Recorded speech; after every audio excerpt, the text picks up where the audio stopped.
Thank you. Hello, everybody. Hi. Okay, we have everybody. Yay. Okay. How are you all doing today? We can breathe again. Yeah, well, good. That's good. Wish we could breathe without our masks, but we still can't do that. Yeah. Today we have Robin Risley, our city councilor, and we have Bruce St. Dennis, our city manager, Jason Skirmerhorn, our police chief, who's coming in, and Rick Hudson, our emergency manager, and Deb Tia is in the audience, and we probably will have a few more coming in as we speak. So I'm going to turn it over to you. This is Coffee with the Counselors, and I want to know what is on your mind today. Anybody have any concerns? Hey, Mindy, I haven't seen you for a while. Hey, Robin. Hey, Diana. Hello. Did you have something you wanted to tell us? Well, I'd like to know if we're a little bit silent today, maybe Rick can give us an update on not only the air quality and the COVID, but also maybe the trash collection as well. Sure, love to. Speaking of the parking lot. We'll start with the fires and the air quality. Fires are still raging in the area. The main fires are all still current. None of them are 100% contained. Most evacuation orders have been lifted except for the ones that had actual destruction in their area that were level 3 evacuations. A lot of people have gone home, but some people are still in a lot of need. Red Cross is on site along with other agencies in the area. Oregon Department of Forestry has got a handle on a majority of the incidents, and they're going to be probably prolonged for the next week or two at a minimum. Our air quality in our area really has benefited over the past 72 hours since the storms pushed through. And in our area, right now the inundation of just moderate air quality problems are still in the valley south of Portland. When it comes down to COVID is still our friend out there. Recently we had 9 cases on Friday show up in Clatsop County. Most of them were work-related in 3 different work sites.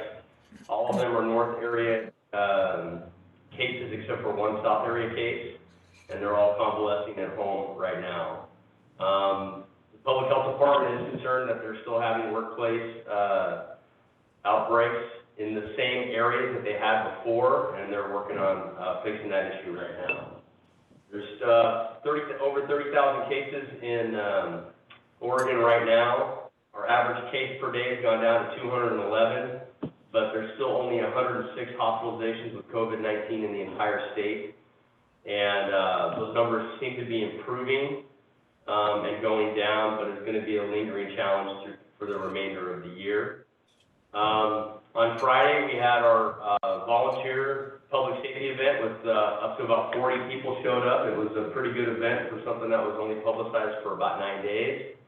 So we're pretty happy with at least getting a chance to use the school as an opportunity to have those safety fairs, and hopefully in the future we'll be able to publicize them better and get more outcry from the public. But it was great. It worked out really good. The people that showed up, they got masks, they got go bag information, they got information on how to get ready and the evacuation plans on the CAF program. So we're pretty happy at least to get that started for once.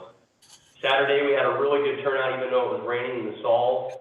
With the CERT teams, we had a lot of people show up, and it was kind of it wasn't last minute, but a lot of people showed up at the last minute and covered several beaches, and they did a great job.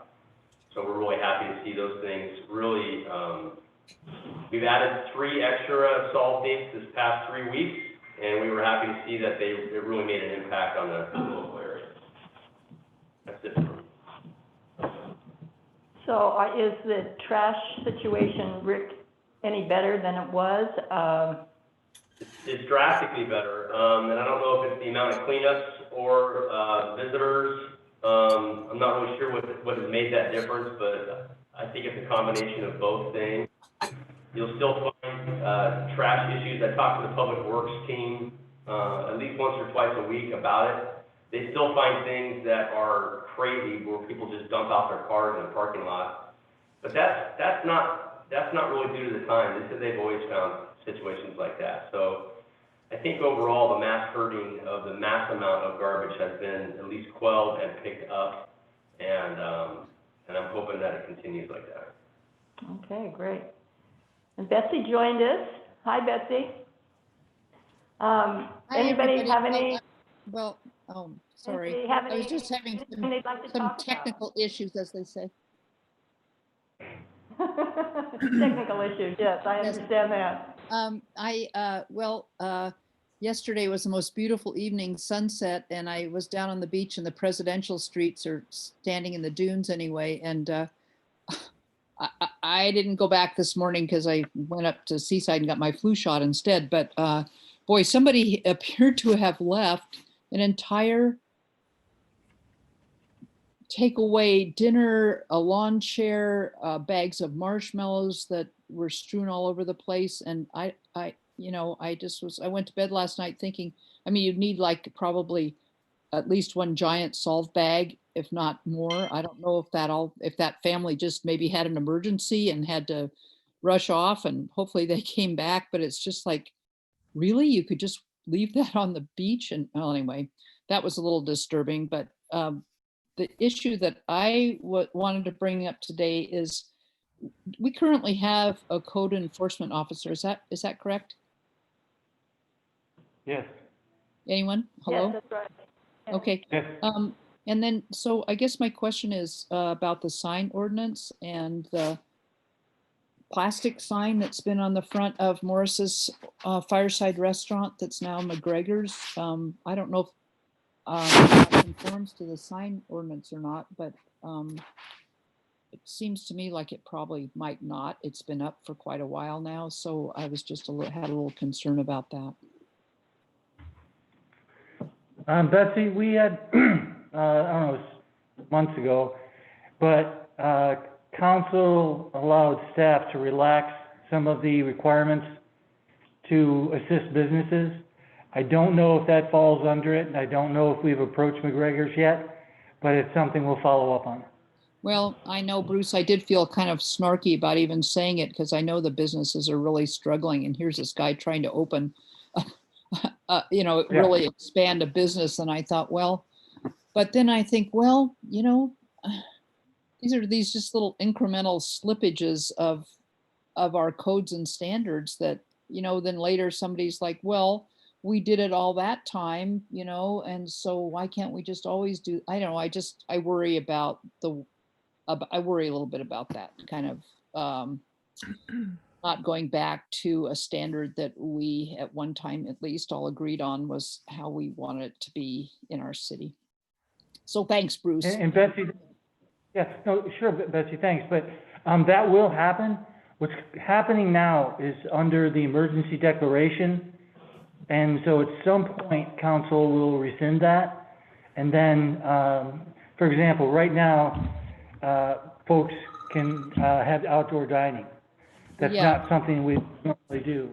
I don't know where to look. I'm looking at Betsy up there, but I probably should be looking over here, but I can't see Betsy, right? Yes. So we're allowing those kind of things to try to help the businesses, but when the emergency declaration is rescinded, everything goes back to the way that it was. And the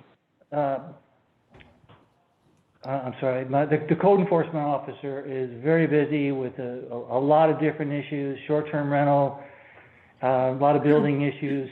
So we got him very busy right now. And also one of the things that tends to happen, and I can ask Jason, is he still working weekends? Still working what? Weekends? Yes. Yeah. What people tend to do is misbehave on the weekends, thinking that there's no code enforcement. And so his week includes Saturday and Sunday. Okay. So because most communities kind of clutter up on Saturday and Sunday. Yes, they do. Mm-hmm. Yeah, I'm sorry, I've got a really bad internet connection. A lot of what people are saying is just kind of freezing up, but I'll try to follow along as best I can here. Thank you, Bruce.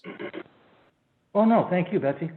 I don't think our emergency ordinance covered signs, so that's probably something to look at in terms of having McGregor's start conforming to their signs. They've been up for about 3 months now. I think that's a good point. Anybody else have anything? I have another thing to say about the trash, because been pushing to get the trash cans put along the entrances and exits to the beaches. And the other day we were on the beach walking up the trail that comes to Washington and Ocean. And right before we got to the top, there were two poop bags. And if people had walked up just a couple of feet, they would have been able to put them in a trash can if there had been a trash can there. And now is really, I feel very vulnerable picking up trash, especially poop bags right now. So I was just wondering what the progress on getting more trash cans along the beach accesses. What's going on with that? That's, that's been something that's been discussed, but there's been no decision made to add all the way down on all of the beach accesses. I'll probably bring that up with the council on, or at the October workshop. Okay. In Thailand, they've started sending the trash back to the people and saying, you forgot this, which I thought was a great idea. They also charge $16,000 for litterers and 5 years in prison. So I thought we could start with the trash cans and then move on to something more drastic. How do they know who to send it back to? Because you have to register to camp in their areas, so it's not applicable for us, but it's still something that they're doing, which I think is great. Well, there's an idea. 5,000 for fireworks and 16,000 for trash. Okay. Anybody have anything else? Hi, this is Lynn. Hi, Lynn. This past weekend was solved. We had a small dumpster at the end of the parking lot by City Hall. Is it possible to consider doing something like that when we have our busy season next summer, so that we can empty those trash cans easier? Or maybe people would use it instead of stacking stuff on top of the trash cans? What do you say, Bruce? Are you talking about putting the small dumpsters at the beach accesses? No, at the parking lot at City Hall. We get a lot of people that don't have room in those, the two small ones in the parking lot, so they just pile things on top of it or around it. And if there was a bigger dumpster, maybe they would use it, or at least I would have some place to put it if we're down there cleaning up. Okay, let me check on that. All right, thanks. Yep. So I'm going to make a couple of comments on the trash too, although that wasn't what I'm joining you all for. But I live close to Chapman Beach on 7th, and there is a garbage can. And for years, we helped our neighbors who were in charge of emptying it. I do know that the city's taken that over. But during the summer, there are a number of churches and other large groups that come and spend the day at the beach, and then they bag up their trash and leave it around the trash can. And what happens is, of course, critters get into it. And so in the morning, those trash bags are, again, just strewn everywhere.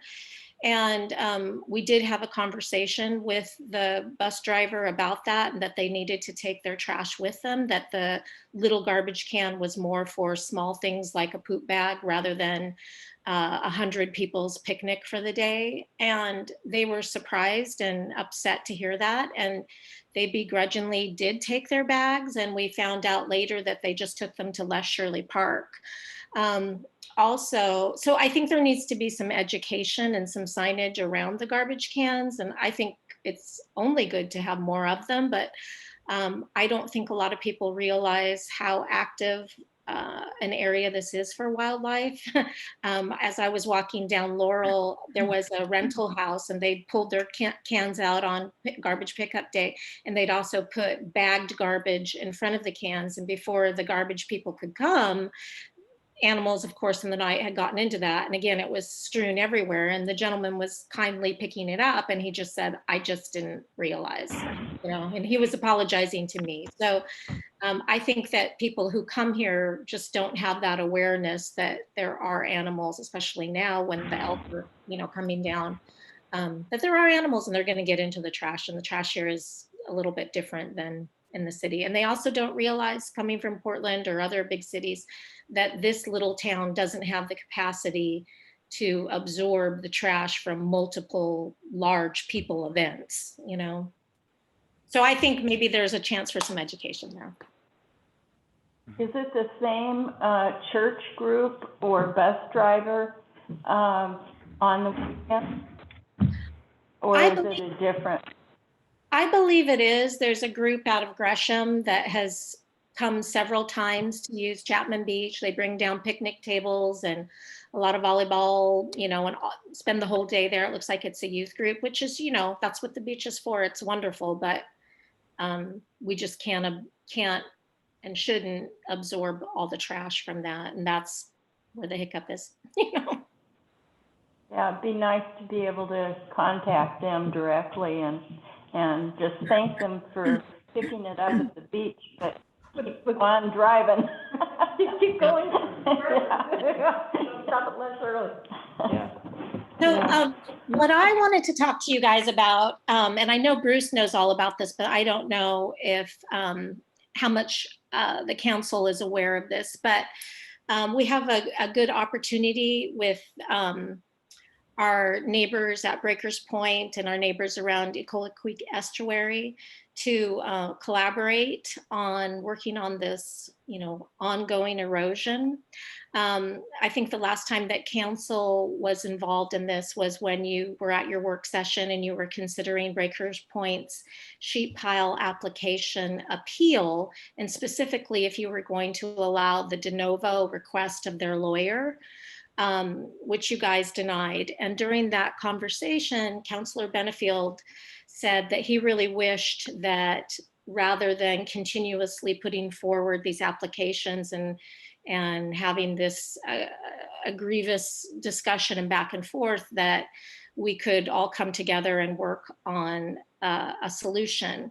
And it's really wonderful that Breakers Point did pull their application or their appeal to bring before you guys. And during that process, they told Jeff Adams that they would like to join with the community, the shareholders and the city to find a long-term solution. And as someone who's been working on this for 6 years and has sat in council meetings, and I know some of you were there with me, begging that couldn't we talk and see what a good solution might be. This is really exciting. And for those of you who don't know, there's been some changes at Breakers Point. Their long-term manager is not as involved. They have a new board. They have some new membership. And I think there's an awareness that the community's expectation for how this land is managed has changed.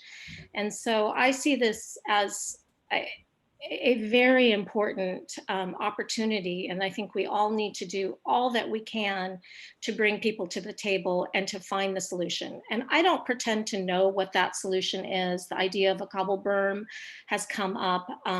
I don't know. I know, Bruce, you have concerns about that. I don't know if that's the answer. And none of us will until we dig in and do some of the preliminary steps to try to see, if a collaboration is possible, and specifically what solutions will work to protect their foundation, which is, of course, a reasonable concern of theirs. But our greater community concern is for the estuary and trying to do what's right for our environment. So I had heard that this topic was going to be at your last work session, and I know that it got bumped, and I understand that, you all are continuously juggling, a myriad of important issues, but I'm just here to say this is a really unusual and important opportunity, and I really hope that this ends up on your next work session and that you council can get behind this effort. And I and many other people will do everything we can to try to find a good solution. That's what I wanted to say.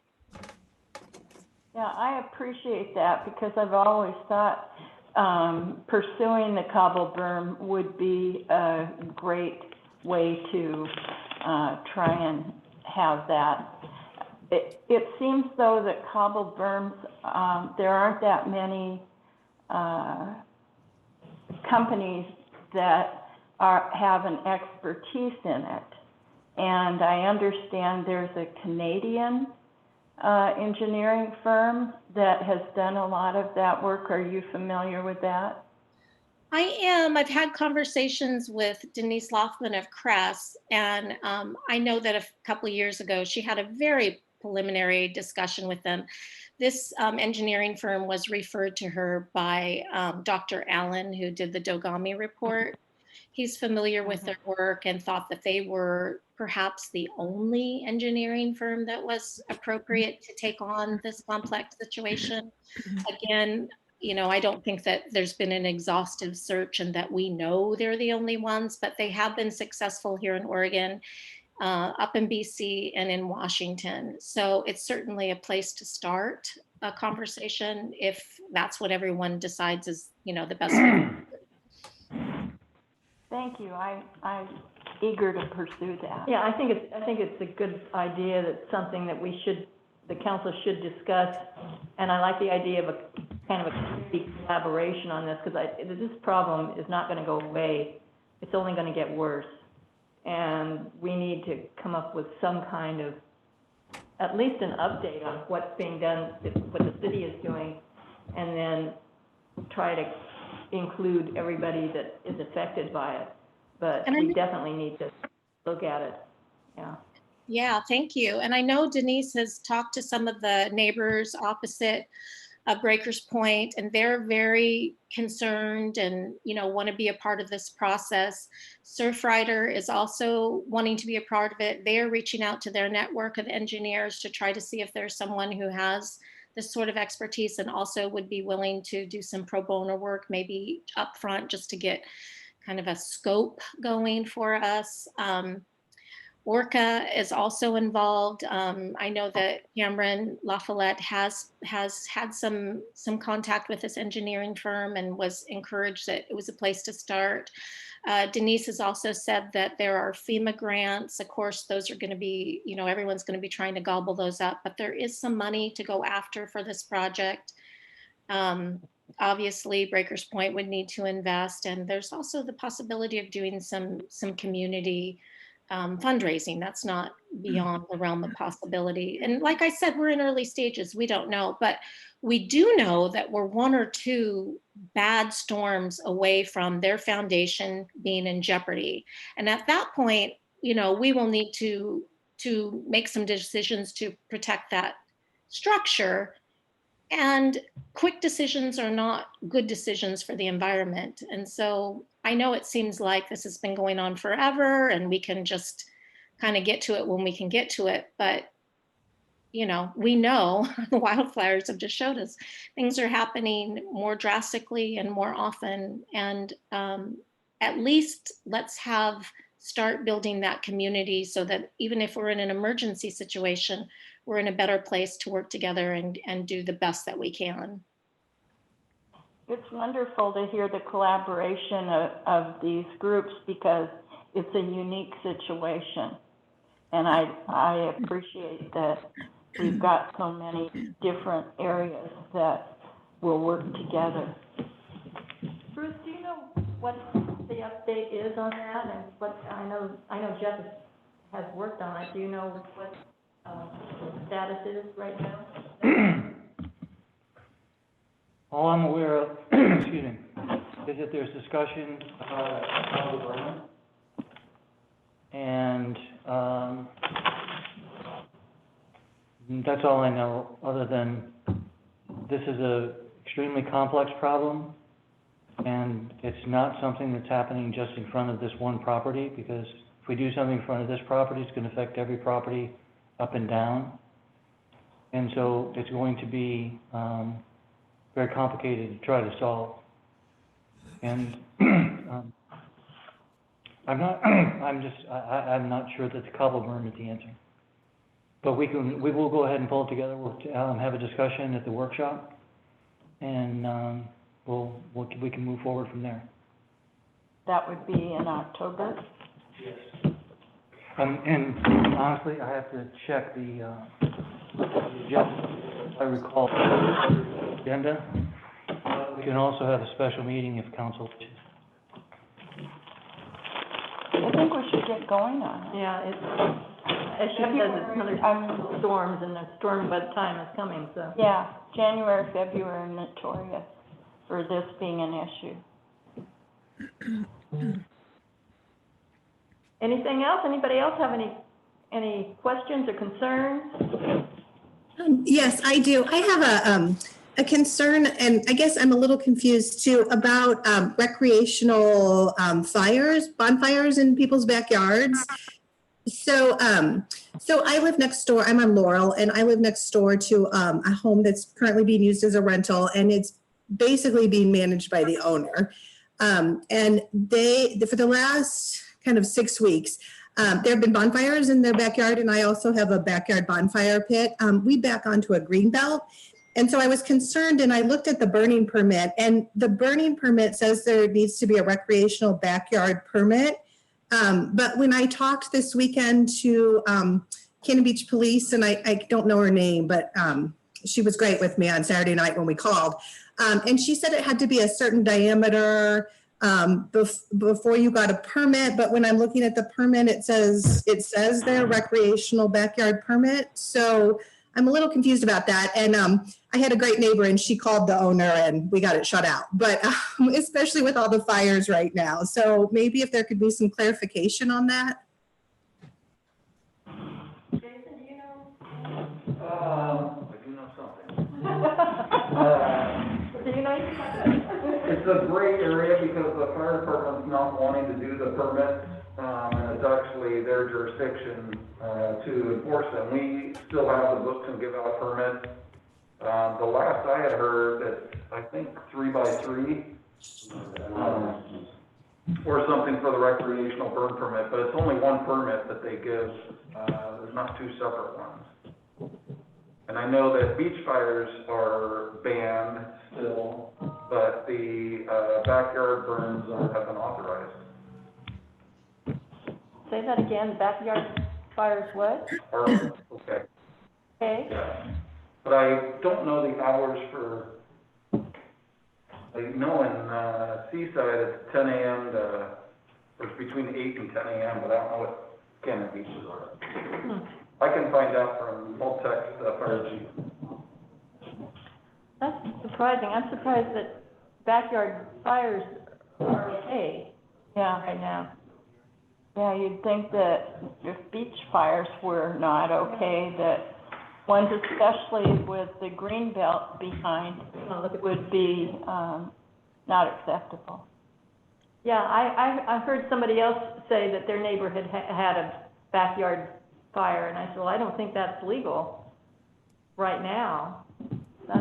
I'm surprised. I know when you get a permit, the fire department is supposed to come out and take a look at exactly where you want to build the fire, so that it's not around any trees or bushes or anything that can catch fire easily. I don't know if they do that, but I remember the discussion when the council approved that many years ago, when I was covering it for the newspaper. And the fire chief was the one that came to the council and asked for that, for the council to adopt a permit situation.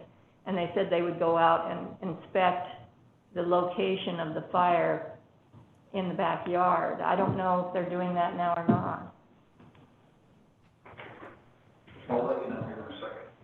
Jason is looking it up and he's, okay, I guess. Okay. And then I guess the other confusion is if it's being used as a rental, who gets the permit? Is it the owner or is it the people who are staying there? I understand that it's the owner of the house. Okay. But they should have something, a sign or something in their house saying, you know, fires can only be built here and, you know, whatever else the permit requires. So, but it is, and it's, I think it's a once a year permit, so you have to get it every year in order to have backyard fire. That's what I understand. And do the people who are renting their homes, do they know this? Are they aware of that? Well, that's why I say there should be a sign or something in the house. I would think that somebody should post a sign saying, this is what your requirements are if you build a fire in the backyard. But I mean, when the people get, like when they get their yearly rental permits, are they aware of that if they have a fire pit that they need a permit? Do they know that? Do the owners know? I guess that's the question. You know, I don't know if the owners know or not. They should. I don't know how the city or the fire department is promoting that. Okay. It would be the fire department that would be promoting it. And you know that we have a fire district. We have a separate fire district from the city. So the city is not really in charge of that. It's the fire district, the Cannon Beach Fire District. So you'd probably have to go to the fire chief and the fire board to ask some of those questions. Okay, but the permit is actually on the police, or I think that's where I found it. No, it's on the city page for the burn permit. It's listed on the city page. Yeah. And per the fire chief, I was correct in the restrictions. Beach fires are still banned, but everything in the city is still allowed. And for a backyard bonfire, it has to be 3 by 3. And does it say what kind of location or whether it's inspected by the fire department? He said all the same regulations at normal. Yeah. So I would call the fire chief and ask Okay. for a little more information, Mindy.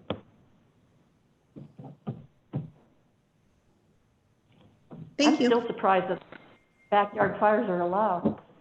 That We were bothers me. too. When the flames started going up and the green belt's right there, we were all a little shocked too. Yeah.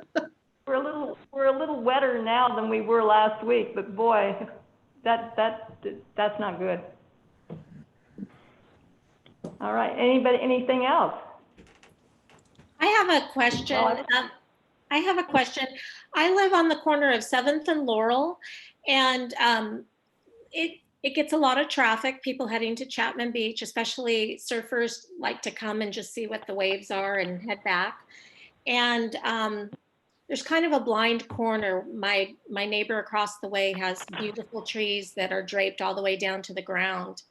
And there's not a stop sign. And so they come down 7th and then they make the turn to go on to Laurel, and it's a blind turn. And this summer, it's always gets busy. I spend a lot of time in the yard and see that corner. But this summer, I saw 2 different times people almost get hit. Some little boys were running in the middle of the street without parents around. They looked to be about 7 or 8, and they had their boogie boards. And someone came swooping around that corner, and the boys froze, and they ended up, driving into a neighbor's yard to get around them. But I'm just wondering what the process is to have a review that would be a good spot for a stop sign, because people, like I say, they just zoom up and zoom down. They're not neighborhood people who are aware of, that there are kids playing in the street and all of that. And I don't know who I would bring that to, or what the review process is to see if that's something that should be done. Yeah, I know they like to zoom down that 7th Street. I used to live on 7th Street, and they come zooming down that hill. I remember when they paved it. I remember before they paved it, it was all gravel, so people went pretty slowly. But as soon as they paved it, it was great for skateboarders and anybody who wanted to just zoom right down that hill. It's real tempting to do that. Bruce, or maybe Jason knows what the requirements are for a stop sign. I can send it to Karen and Jeff, because it would be something they would set up a traffic study for. I think it has something to do with the amount of traffic that goes down that street every day too. I think you have to meet a certain requirement for that, I'm sure it would. yeah. There's a manual on uniform traffic control devices that we would work from, and it would have all those criteria in it. It's Okay, interesting because if you continue up Laurel and it dead ends up by the Benefields, that is unpaved. But on my corner of 7th and there's a stop sign. So for the folks who live there on a dead end road, they come down and have a stop sign. But then for the through traffic, that everybody uses here on 7th, there's not a stop sign. I know this stuff has been changed a lot in the last 5 years. We've been here 12 years and it's changed quite a bit. And you're right, people still skateboard. I see, a lady broke her ankle this summer skateboarding, coming down the hill. So it is just, I think maybe a busier street than people realize because this north end used to be a lot quieter. Well, And especially, that's such a nice area for the beach up there, that people like to park up there and go to the beach. So it gets pretty crowded up there during the summer. Yeah, and it's where the surfers come. So even if they're not gonna end up staying there, one surfer might make, 4 or 5 passes during the day looking for that prime time when they're actually gonna park and get out and do something. So it's just a lot of people coming and going through there. And like I said, it's a blind corner. And now there's 2 families who've moved in with tiny children on Laurel, and then the rental activity has really increased. And I expect it will continue with COVID. And so it's heart stopping when you see something like that. Someone almost getting it. So Bruce, you're saying there's a manual I should look at? No, but it's a manual that we would follow.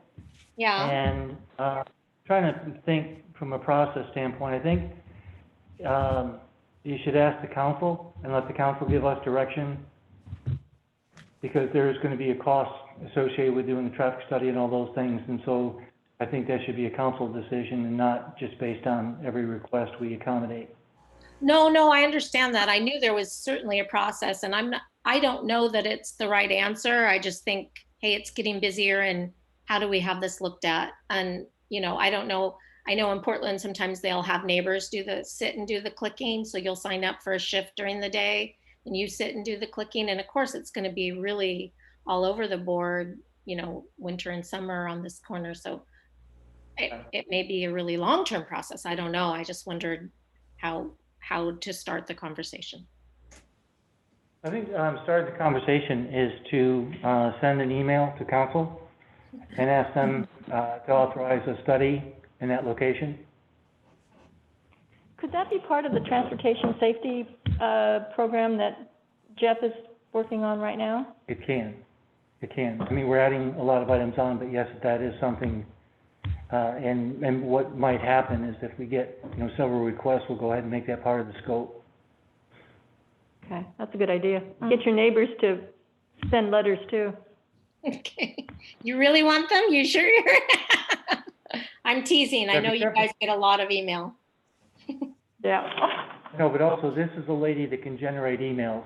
Yes, she can. We know. Speaking of which, you're going to love this, Bruce. I have another one for you all. So you may or may not know that on the Planning Commission's docket this Thursday is an appeal for a permit that was issued at the Nicholson PUD. And so I know we all just feel when it comes to this whole PUD, but you guys have dealt with the issue of the living wall. It's still not done. More to come, I know. You guys have now, I'm sure, have a high probability of seeing this appeal on this building lot. And there's a lot of concern that, the different areas have not been counted correctly. And it's a muddled mess. And I know Bruce and and Jeff Adams feel like they've just kind of inherited this huge bleh, and they just want to make the best of it and push through. But there's all these people that really cared for a number of years and really put a lot of effort into this, and it feels like insult to injury to not see this process getting a lot of care and being shepherded through as best as could. So I know that now the Hardings are also wanting to build on their lot within that development and a house and a garage. And I can just see that we're going to be sitting here again with appeals and all that. And so back at your January 14th meeting of this year, when City Council heard from Bill Kobiasman on his review of the Hardings garage that they built on lot 1, Jeff Harrison, had some concerns, and Bill Kobiasman had his opinion. And Bruce, at that time, you had suggested that there be some sort of independent review.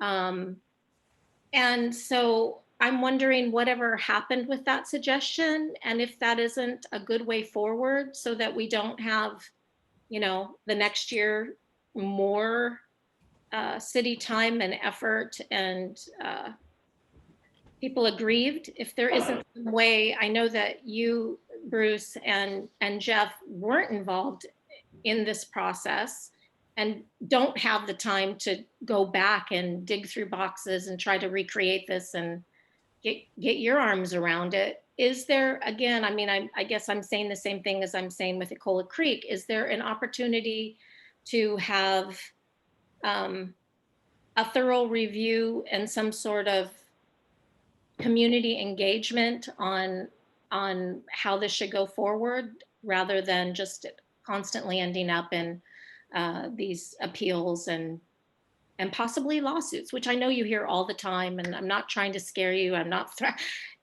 that's not anything I want, but I could also see that happening.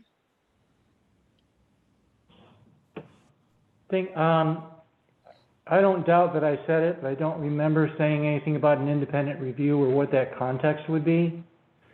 But I think where we are is that the record is set, and I believe it's been to LUBA twice.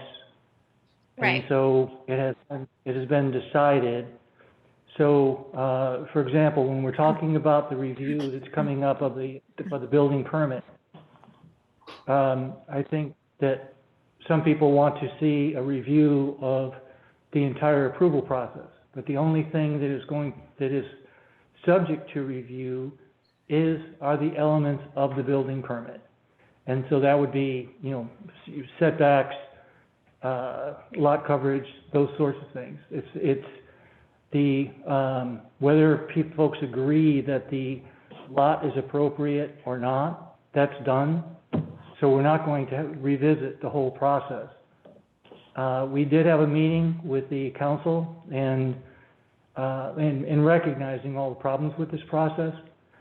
And there was, I believe that there was an option to just more or less start over again, but that decision was that's not the road that we took. So right now, the record is what it is. We're at the point now that we're talking about building permits. And so the issues related to the building permit are going to be decided by Jeff and by Alton. And those things are appealable. But again, it's not, there may be a process by which the council could totally open this up.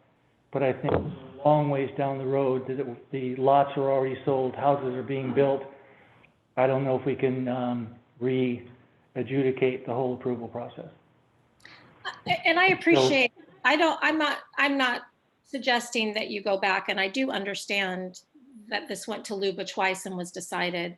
I just know that Jeff Adams feels that he is working with a lot of gray area and a lot of unclear information when he is making these specific decisions on these lots. I mean, those people deserve to build their houses, and of course, that's why they bought it. I wouldn't want to take, I'm not trying to suggest that it goes back to being undevelopable land or anything like that. It's just my understanding from the conversations is this wasn't done well, it's unclear, and we're kind of all muddling through to get this stuff done. And that's where I'm not saying like that these lots don't exist or that people didn't buy them or they can't develop on them or that any of that needs to be reviewed. But it just, I've heard Jeff Adams say, you know, more than once, I don't have it. The information's not here. And he doesn't have the time to, you know, dig through this stuff and try to figure it out. So that's more what I was, you know, going for, not to open the whole thing up, but to just try to get clarity about it. And maybe you feel that that's what the appeal process is and is doing. Well, no, the appeal process is strictly about the building permit. Right. There is a problem that Jeff is the main person dealing with, and he has gone back and looked through a lot of things. The problem is what is on the plat and the conditions of approval are what the decisions are made by. And there are some things that are unclear there, and when people are asking specific questions, what about this? We look at the record and it's not that clear. I don't know of a process where we can go back and, I don't know, reinforce or rediscuss those conditions or to redo the plat.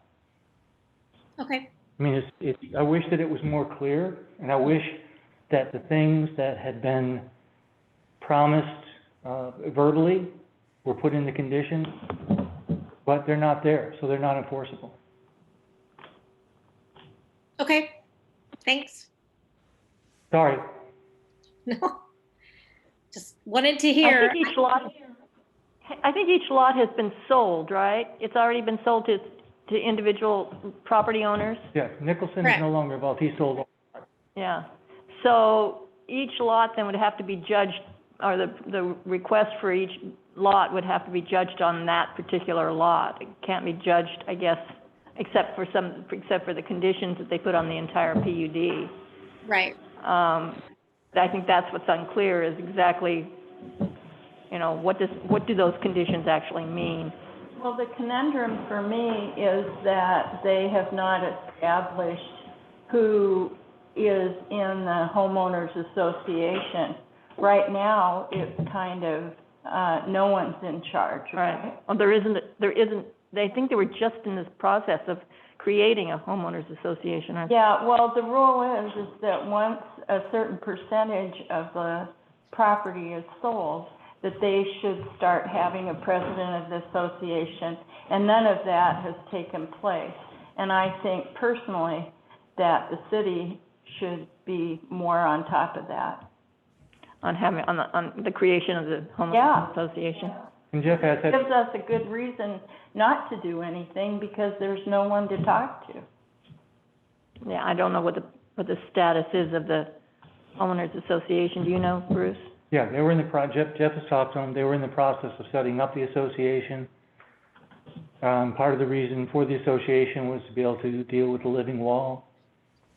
So those things they're in process. It happened a long time ago, but they're in process now. So that's, I believe that's where we are.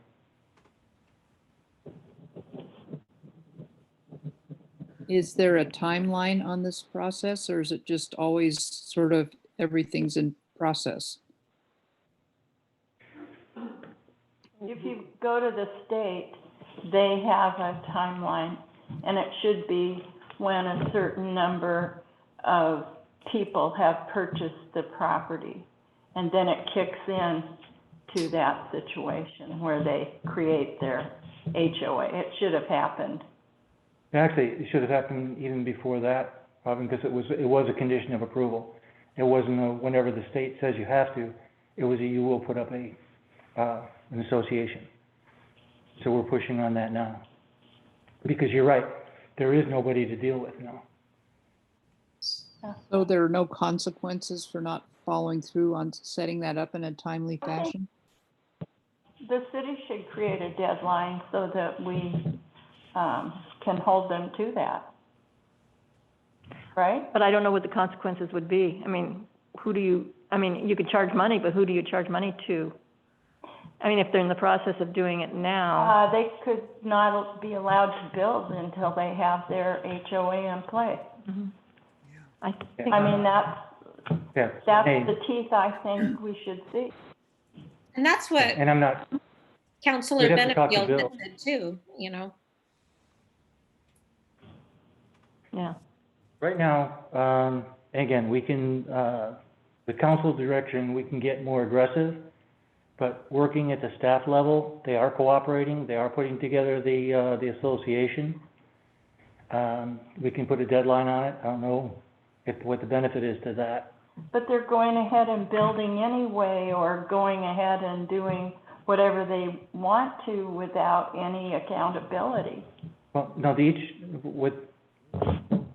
it's down to the individual lot owners, and they are held to the requirements of the approval. So are there any houses being built right now on any of the lots on the Nicholson property? There are 2 that have submitted for building permits.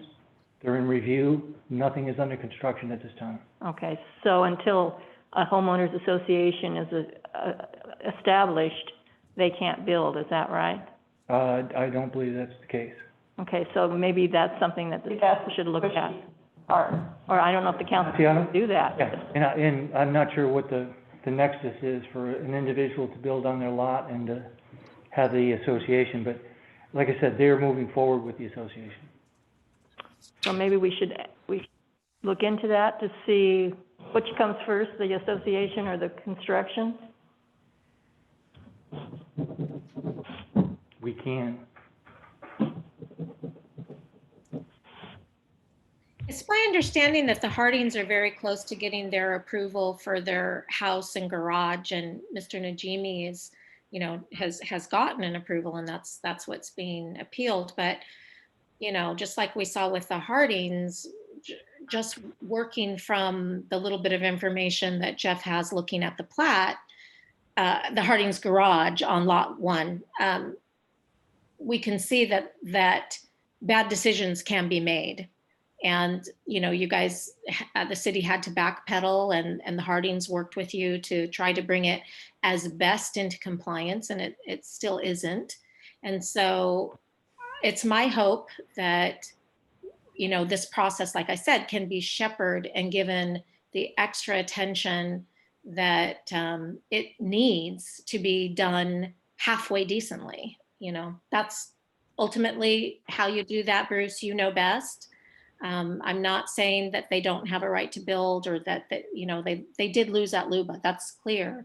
It's just the Harding garage on lot 1 shows that working just from the information that's on that plat does not get a proper result. And so I'm asking, with whatever tools you have at your disposal, that this doesn't continue, and that we don't again have, you know, something that's built incorrectly and the cities has to just throw their hands up or pay to have something torn down. I'd rather the money go to garbage cans. So I don't know the process. I understand we're just down to the lots, but it's not as simple as just looking at, you know, what's there, and or we wouldn't have had the colossal mistake of the Harding's garage. I want to be careful with the colossal mistake, that sort of thing.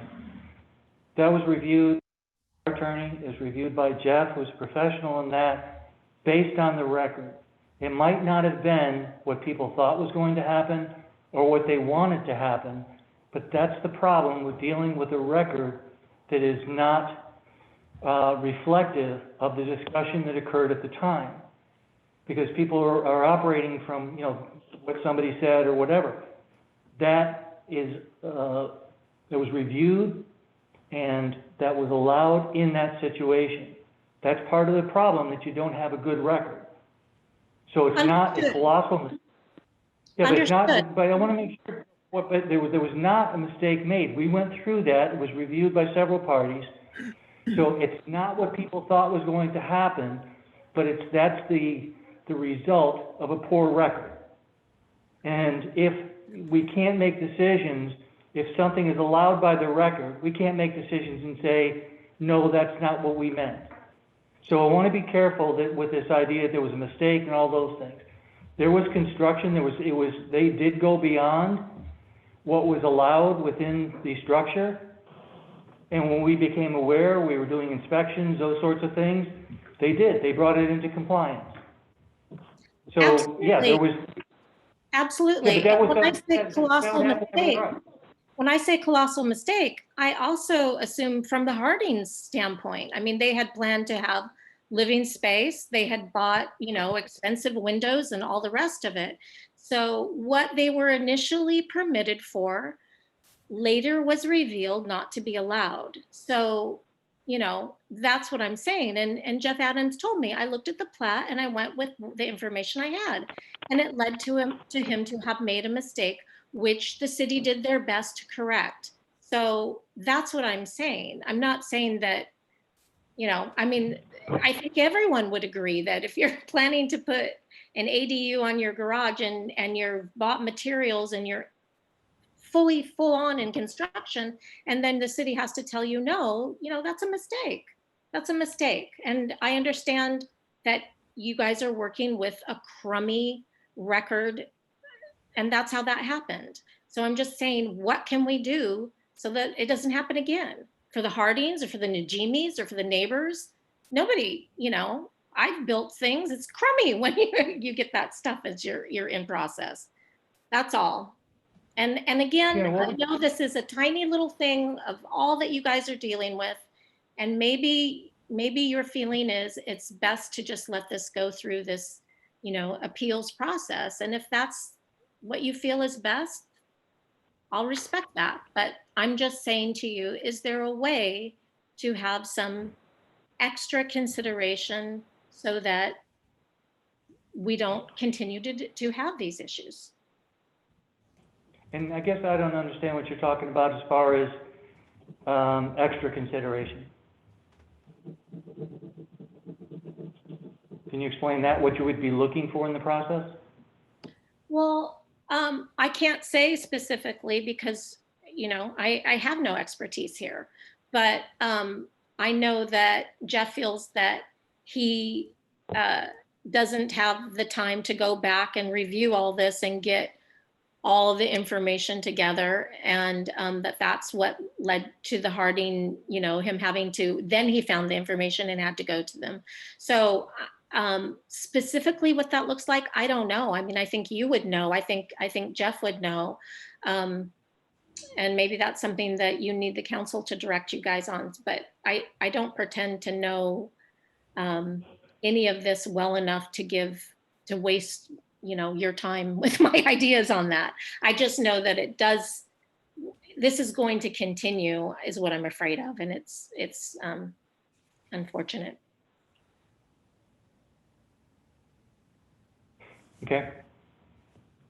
Deb, do you have anything that you'd like to ask or anything you'd like to express? I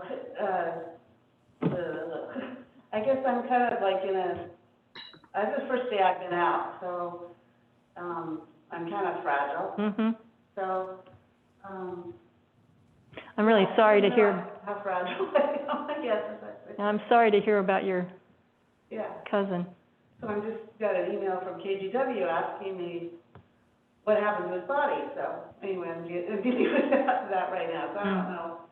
I came because I think I need to get out, and I want to hear, but I'm having a hard time, so Yeah, forgive me. that's okay.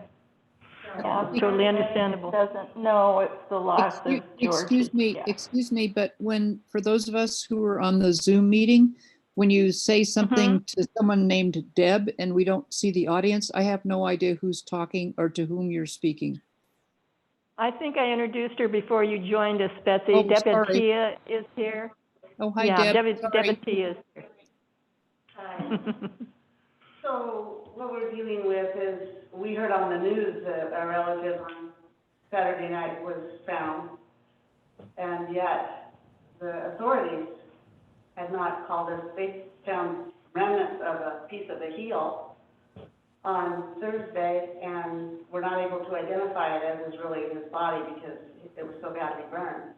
So anyway, Channel 6 says, well, we found him, but he's still missing. So we found him, but he's still missing. So we don't, it's funny when you're in a situation like this, you're hearing from the news. So, it's something we can all learn from when they should be, well, as Rick would probably know, if you find a body, you should tell the family first. So anyway, KCW is just emailing me now asking me, well, did they find him or did they not find him? So that's kind of where I'm at today, and I don't know, and I'm here, and I don't want to interrupt anything that's happening. I just realized that I'm fragile. Yeah, well, it's good to have you here. Thank you, I appreciate it. I want to get back and moving because I can't go on. This has been 2 weeks, so I need to get in motion. Yeah. All right, well, we're about ready to wrap this up unless anybody else has anything else to say. Rick, do you have anything else to add? No. Okay, Jason, Bruce? No. Thanks. Anybody else have any other concerns or questions that we can quickly help you with? I'm sorry, I do have one thing. I do have one thing. Last meeting, we were talking about Dark Sky City. Oh, the dark side. And we are a dark sky city, and that sets up a bunch of requirements as far as, lumens at the surface and, what kind of light can scatter. And that is, we're going to be doing a presentation on that at the October 13th workshop. I am thrilled because last night I saw stars. It was so beautiful. Yeah. Hey. I will add something. KCW's been really amazing in supporting us in this community, and doing interviews on the litter, doing interviews on whatever, I talk to them about, and it's a great source of educating the public. And when I go to town, everybody says, oh, I saw you on TV, I saw you on TV. And how many people see this is, wow. I mean, I'm going to my bank in Portland and they'll say, I saw you on TV, which makes me realize the impact that it can have on multiple people. So I think we should use it as a tool in education.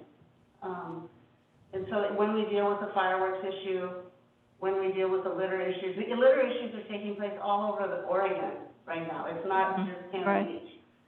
It's, I think that has to come from leadership of the state, then we all fill in. I think all of us have to contribute, whether it's volunteers or the businesses.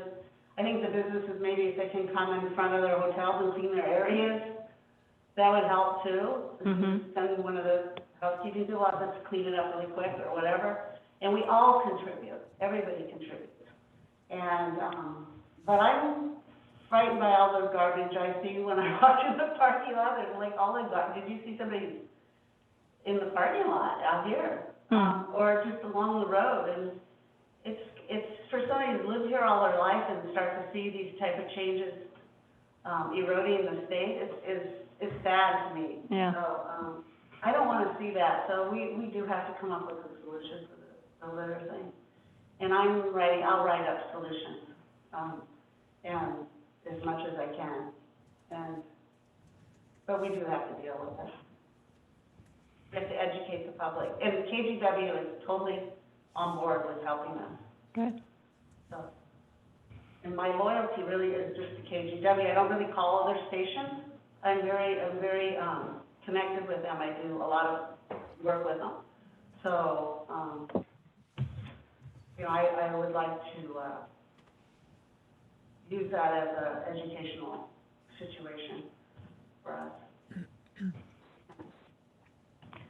Okay, anybody else? Going once, going twice. It's good to see you all. Thank you. Thank you. Spread the word. We're here every third Monday. Thank you. See you next month. Okay. Bye-bye.